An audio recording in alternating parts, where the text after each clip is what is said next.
Les Autochtones américains et canadiens ont-ils des droits pour traverser la frontière entre les deux pays? Pour répondre à ta question, Éric, en 1794, il y a un traité qui s'appelle le Jay Treaty ou le traité de Jay, qui a été signé entre l'Empire britannique et les États-Unis, qui venait nouvellement d'être créé. Ça permettait, dans le fond, de continuer un peu l'économie entre ces deux nations-là, qui étaient quand même assez en chicane, mais de pouvoir voir quand même la distinction qui existait entre le Canada et les États-Unis à l'époque.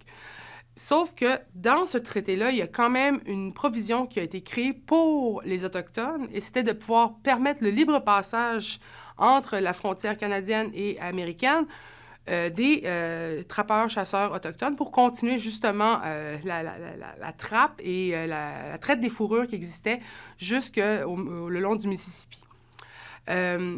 Pour pouvoir bénéficier du traité de Jay aujourd'hui, il faut, du côté américain, pouvoir prouver qu'on a 50 de sang indien, ce qui n'est pas la même gestion de l'identité autochtone qu'on a au Canada, mais ça demande juste de pouvoir prouver ça. Alors, ça permet de pouvoir traverser la frontière de façon libre, et pendant très longtemps même, on pouvait le faire sans nécessairement utiliser la pièce qu'est le passeport, mais utiliser la carte de statut. Ce qui est très compliqué, parce que depuis 2001, la Cour suprême a reconnu que ce n'est pas un droit ancestral que de pouvoir traverser les frontières sans payer de taxes et d'impôts. Donc, on dirait que ça a diminué l'impact et le pouvoir que le traité de Jay a, mais la reconnaissance que les communautés autochtones en ont est un de libre passage entre deux territoires qui étaient traditionnellement les leurs.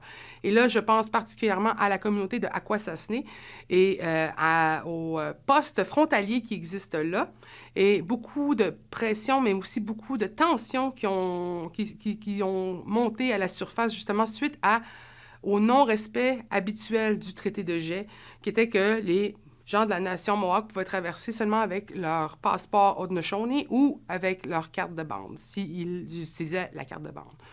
Donc, on voit que la responsabilité est prise beaucoup plus du côté américain. Où est-ce qu'on peut passer? Où est-ce qu'on peut même aller travailler aux États-Unis sous le traité de Jay?